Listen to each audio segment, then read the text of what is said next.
Asabane banyaba banda bwano zine nsonga za muchala Betty Mpologoma. Muchala Betty Mpologoma wakutte muganda ono mutwala mukomera. Bwenjogera bino Fabi Nassolo yakuddako. Ali ku prison alima. Omusana guno ogw'amaanyi. Muyatunze ente za maama wammwe. Uli mwana wa maama wo ne taata wo. Betty Mpologoma singomanyi nnaku yekomera. Tewandisibye muganda wo. Kale nti yazitunze wandimuyitidde abantu bino tamusiba. Omwana yaŋŋambye okuva Betty Mpologoma no yanjagalira omusajja ambonyaabonyezza ne mu music yansuula. Ebigambo byabadde bibye mu kkomera ali mu Gombe Kanoni ku prison. Bannaaye abawagezi ba Fabi Nassolo ali mu kkomera ku prison Kanoni Gomba. Ate mumanyizo endeta matuufu. Betty Mpologoma kye kiseera oveeyo. Musonyiwa muganda we bibiveeko. Dr. Tibi wa Betty Mpologoma, Dr. T. Tibi wa Betty Mpologoma, muyamba gamba mukazi wate munne. Dr. T mumanyi lowooza. Sema. Ensonga zikutte wansi na waggulu. Bwe mpuliddemu amannya gano, Fabi Nassolo, Betty Mpologoma. Fabi Nassolo mumanyi nga mukwano gwo. Eyafuuka muganda wo. Ne Betty Mpologoma mumanyi nga mukwano gwo. Era muganda wo. Eyafuuka muganda wo. Mwannyoko. Yeah. Mbadde sinza butajja kukubuuza. Abooluganda kiki? Kuba ensonga ezo nzibuliddeko ne wantu owalala naye ate onayongedde ozikakasa. Buzibu ki? Ensonga nzimanyi. Muganda wange. Era ekituufu kiri bwe kiri era kankigamba abantu. Fabi Nassolo ali mu kkomera. Fabi Nassolo ali mu kkomera. Ali Kanoni. Basooka mukwata. Banyinge gye bamulimbamu ne bamukwata. Mutwala ekibuye. Ne bamugya ekibuye Katwe. Noza katuyite polisi ye Katwe. Katwe police station. Yeah. N'agenda mpaka egundi. Bamukeza mutwala mpaka Kanoni Gomba. Kanoni Gomba ya. Ate jukira babazaala Kabula Soke. We bazaalibwa era wali amaka oba we bazaalibwa nga onoga nti ozaalibwa wano gagwe muri city ozaalibwa Masaka gundi ekikulula webale nibo bazaalibwa Gomba Kabula Soke. Kabula Soke. Yeah. So Gomba district ina hii kyalo Kabula Soke. So kadi bamutwala Fabi Nassolo. Price watu asirika netusirika. Kubanga ebintu byekika oba bya family waliwo emiungwa osirika nga mulina bikumanga family nga family bibadde wonze badde bimanyi okuva ku ntandikwa mpaka ku nkobe byonna sina kyesikola ki sina kyesimanyi nenge gye bamusibamu lwaki bamusiba byonna bikola ki byonna mbimanyi.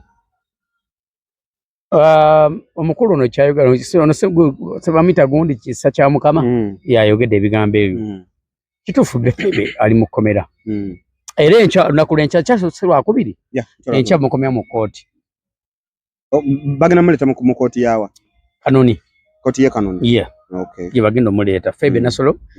Gwe twogera kodo zawanzo kwa abantu katubagambe ka abantu kubayita Fabi Nassolo legend ye mukyale yayimba mukyala ayimbye nnyo sosolya bwatafa tukakulingedde amazima nafunyo mulenzi yankwatanga ekyati nayimba oli walugamba yali tasuubira nti ndifuna omulala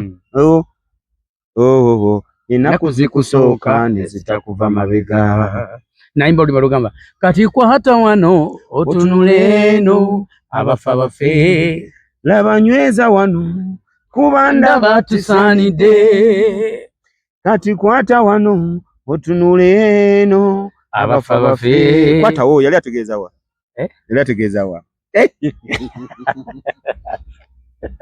ali mkuza sanga tuli munnako ni msajja kwe tuli munnako okola bintu bya kisiru gambye kwata wo tunuddewo kati kwate wa so kakati ate nange ne kenyini nyisematima nenkola yo limbo lugamba nesiza gwe bambi era ntima gwe siza gwe so kati nenyimba nayo limbo ayimba nyimba nyingi nnyo abantu zibanya ayimba ne Katolo bwama mugenzi ya biso biso nayimba limbo lugamba nti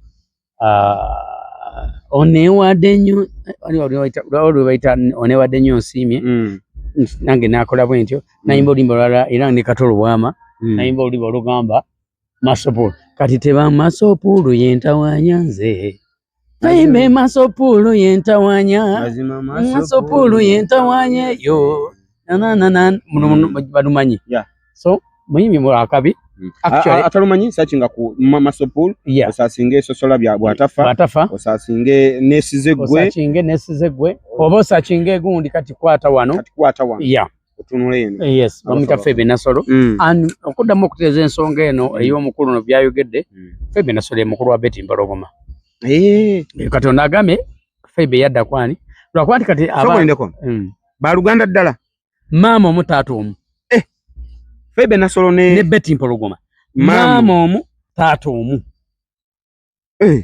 era Febe Nasolo yakwata Febe Nasolo yakwata Betty Mpologoma namwete Kampala ate ne story nayo ndala nnyo so jinnyonnyola abantu beewuunya yes inenge gye beeyagalamu ne Betty Dr. T byonna biri kati nze nkuwa amawulire matu because baganda bange mmanyi okuva ku ekyalo gye bava buli kimu kyonna story yonna ngikola ki ngimanyi so kati tusooke tusimbe wano bamusibye kituufu Febe Nasolo ali mu kkomera era mbadde nsaba abantu bwenna omanyi bagamba akwagaliza ekkomera akwagaliza ntaana Febe Nasolo mwenna abawagizi ba Febe Nasolo mujje tumukole ki tumuyambe Nasolo ali mu kkomera nze katugenda kulima Nasolo tasibwangako obulamu bwe yes abamanyi Febe Nasolo yasibiddwa ate nga bamusibye baganda bemukozi kituufu baganda be bamusibye ate nga bamusibidde ku kintu ekitali kituufu ekyo nakyo kirala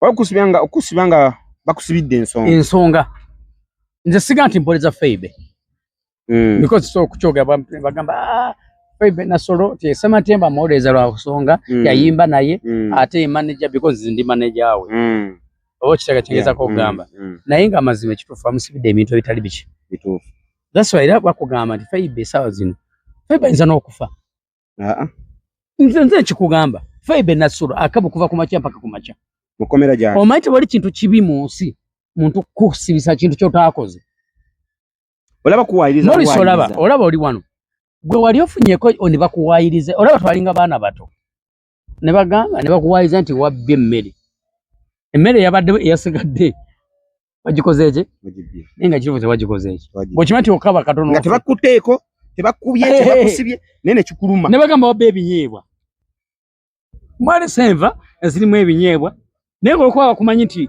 ne bagamba nti Morris yakoze eki naye katono bamuwayiriza ate n'okusiba ne bamusiba Febe bamusiba kiki nze Febe mulaba mumanyi Mwana kitu kyowenza oga nti Febe yakubye omuntu bayakoze bwati ne bwati nekitantiisa Febe kibayita okubba Febe Nasolo simuwolereza abantu abamanyi Febe Nasolo bamumanyi kibayita okubba takiina kinene ate tewali muntu kino kankiddemu nkyogere ndi mu kamera wano ewa muganda wange Morris nkyogere ebigambo bino Febe Nasolo teri muntu gwayagala nga maama we nama Nalonga Egomba maama Nalonga Egomba bonna basobola okola n'abalonga bali e Canada waliwo ali e Canada babiri n'ali e Australia Sweden bamuyita Nakato baga nnyo maama waabwe naye teri muntu ayagala maama nga gwe bayita Febe Nasolo ku maama Febe Nasolo tomulaba asobola okuba nga akola byonna byakola ku maama we era kino kanki kugamba olwaleero era tukyoga tuli ffena wano ndowooza oyinza n'okwesanga kubanga omanyi lwaki nti maama byonna bisobola okukolebwa badde bamanyi Febe Nasolo maama wamwagala nnyo naye maama naye bamukyusiza mpuuza batya ku baana abali e Bulaaya because balina ssente era kino nakkiriza omuntu ng'olina ssente osobola okukola omuntu kyonna ky'omukola nakkiriza naye Febe olwaleero yatidde yakakasizza era Febe mu nsi teri muntu gw'abadde ayagala mu nsi nga maama we Nasolo oyogola naye essaawa zino nasobola nkugambye Febe Nasolo osobola okwesanga ng'enkyafudde kisoboka ekijja kubaawo mu linnya lya Yesu amiina naye nga kisoboka omanyi lwaki Febe tasibwangako kiri awo bamuwayiriza ki nti yabbye eki nti yabbe ente eza maama we nti yabbe ente za maama we nanjagala njogera ekigambo kyo nga ndi mu kabeerayo muganda wange basooka ne babenteza maama wa Feibe. Naye tu omusajja muyita Dr. Baker. Ye yennyini. Feibe yennyini. Ye. Ne zikwatiremu muganda we. Mwanyina. Ne bamukwata. Byalimu ebintu by'obusawo. Nze nakkiriza nti ebisawo gye buli. Bwe n'ebintu by'okuloga. Omusajja ntaliko byalimu emisota. Okwakana. Kati Feibe kyamukoleteza ekintu ekyo. Baganda bamuliko lwansonga. Byalimu n'emisota. Wuliriza nkubulira. Kwaliko bayita musajja omuyita Dr. Mbadde nje kamwogere because abasinga bamumanyi. Siwa bivudde. Naye n'amasabu. Nze musajja atakkiriza mu bintu by'amasabu. Yes. Because family affair ogimanyi. Yeah. Ya Katonda. Neze nakkiriza bakwata Feibe Nasolo yakwata nga babente ezasooka ze babba Feibe Nasolo n'akola ki? N'alwana. Ye Feibe Nasolo ye mukazi aze ng'alwana nga baga okutwala ettaka lya maama we n'ebintu ebimu ebisooka. Naye n'alemesa baganda be. Abamu sigenda kwogera no ku kamera. Ate ngamba amakola ki? Mbamanyi. Tibagenze bamutaddeko ekintu ekyo lwansonga. Kubanga manyi kisikiriza nti Feibe Nasolo asobola okubba ente ezo. Feibe ye muntu abantu bamanyi Feibe Nasolo mumumanyi. Toyinza kubanga omwabba ente 11 nga wafuna ssente. Feibe Nasolo ye muntu waba alina ssente azisaasaanya. Kati omuntu guli ogwasooka bwe bazibba n'aleeta dokita. Yes. Kye kyabaawo. Maama n'akaba n'okaaba. Maama yennyini. Nagamuleka omwana wawe. Dokita yali amulese kukola ki Feibe? Yamuleeta dokita wano abakola ebintu by'obuwangwa. Yes. Era omwana yasesema n'akaaba n'ataka okwevulunga ng'omusota. Mwana ki? Saga mwogera ku kamera wano. Okay, tomwogera ku kamera. Naye ye yali azitutte. Babba ente mu kusooka. Feibe n'agamba maama. Ente zino yazibye yenna. Yes. Ngenda kutambula bwenti ne bwenti. Yeyoleke. Olw'ensonga nti Feibe ngejali nti muntu amanya abantu. N'aleeta dokita oyo gwe dokita mumanyi eggaba wali. N'akola byakoze dokita. Yali azitutte ne yeeyoleka. Ne yeevulungula ng'omusota. Nga muganda we mwannyina. Nga yali azibye. Naye nga tebawayiriza era Feibe. Ko tebawaza Feibe. Wabula yakitegeera n'aleeta dokita. Yeye tamanyi nti muganda we mwannyina yabikoze. N'agamba kati kankole eddagala. Eyatutte ente. Ajje. Olaba erikwata muganda. Era najja muganda we yakwata muganda we. N'ennyina atya. Ne babimuggyako n'agenda. Najja ng'atambula ng'omusota. Kiri ku record.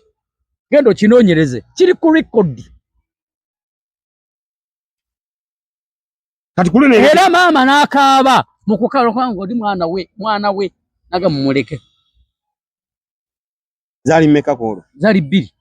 Ente 2. Yes. Baze babba ente za maama we. Maama mukadde, maama ali myaka nga agenda mu myaka 9. Nga wanya abaana. N'abazzukulu babikola. Bagamba maama akaddiye. Maama akaddiye. Era kino kakyogere ku kamera. Oba wansi be. Maama we bayinza n'omutta. Yes. Omanyi lwaki? Nti lwansonga. Nti awangadde twebaza Katonda awangadde maama. Awangadde maama wa Betty Mpologoma ne Feibe Nasolo. Awangadde Mukama muwangaziza. Naye ye muntu ayagala ente. Ente azagala nga bolaba oyagala omwana. Jukira kati kino kankigamba abantu bakibadde tebakimanyi. Feibe Nasolo ne Banyarwanda ne Betty Mpologoma. Abanyarwanda baagala nnyo ente. Amma mulaba obulungi obwo Banyarwanda abo face n'akanyi n'obunyindo obulaba. Yes. Nsono kugamba n'amanyi gye baakafunamu amanya Katolwa mayagabawa story endala age Buganda. Banyarwanda ate Banyarwanda abatuusi. Katolwa mayaba wamanya. Yes. Betty Mpologoma yali ayimba nga joka ine dobozi ddene. Ngedozi awuluguma. Katolwa namwe erinnya lya Betty ya Mpologoma. Because bwayogera anti Betty waba omukubidde essimu ayogera nga musajja. Timbe wabaganyita bite ebintu bite kimanye ebyomukwano birimu naye namba Mukama gye yategeka nga yiyo terya kutwala guba mutima tebiba Big Daddy wange guba mutima tebiba bigambo sibikolwa londe namba yuliro ayimbe eddoboozi ddene era ne bwoba omukubidde essimu wali oli Big Daddy wange siwangala Big Daddy wange sembera sembera banji mali zinagoba ya love ne bw'aba ayimba bw'atyo owulira eddoboozi alina that liri mu ttaaci y'abasajja kati yamuwuliranga kati omwana amuwa erinnya eramuga gwe mpologoma oli mpologoma ati gabete oli mpologoma kwesimuloga wanji bannabugamba otya bannange bannange muli bulungi mugamba mutya kasube muli bulungi olwotya bannange bigenda bitya owulira eddoboozi eryo bw'atyo bw'ayogera tukubireko ku beti mpologoma tumukubireatubuulireko ku kiki ekiriwo kati twagala byanjwanjwa olinako keya time tumukubireko twagala byanjwanjwa buli muganda we katumuge tuli ku kamera mugambe tuli ku kamera tugenda kimugamba jja omanyi tayagala nnyo bintu bya kamera kasoke mukubire mubuuze mugambe mwanyinaze singa tulina muliro gwedeko kamuge mwanyinaze kwegulina kamidde mangu ago kamukubire wenji sema toyinako yati ane ndi buyi musonde kwa yati kubira mukubire ku simu yo tasa ajikwata yange eyo jamanyi ajajikwata eyo jama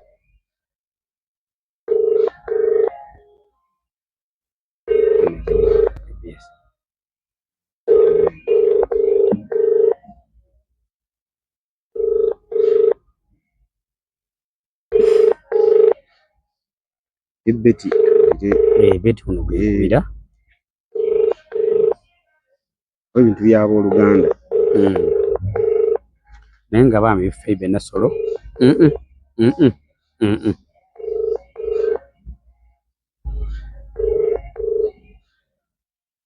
Hello mwanyinaze wange wanje ogamba otya munnange tuli wamwe muli muki je tuli mwanyinaze oli bulungi ndoye tutyo mukadde si yali obulungi katubadde buli naye maama tali kiriya akyali enkumba gyali tesibaddeewo mbadde emirimu eyo kubanga nasembaako kwogera nga olina David Ntale naye nga maama ye bannange ekyo tumukeeza mu malwaliro g'embeera si nnungi twagala kuvaayo ne gye tuli tubadde wala eno saiti ze Kiboga sayidi andi nasemba olina David Ntale wa ekyegeegwa yali kyegeegwa nti nasembayo okumanya nga olina David Ntale ekyegeegwa nali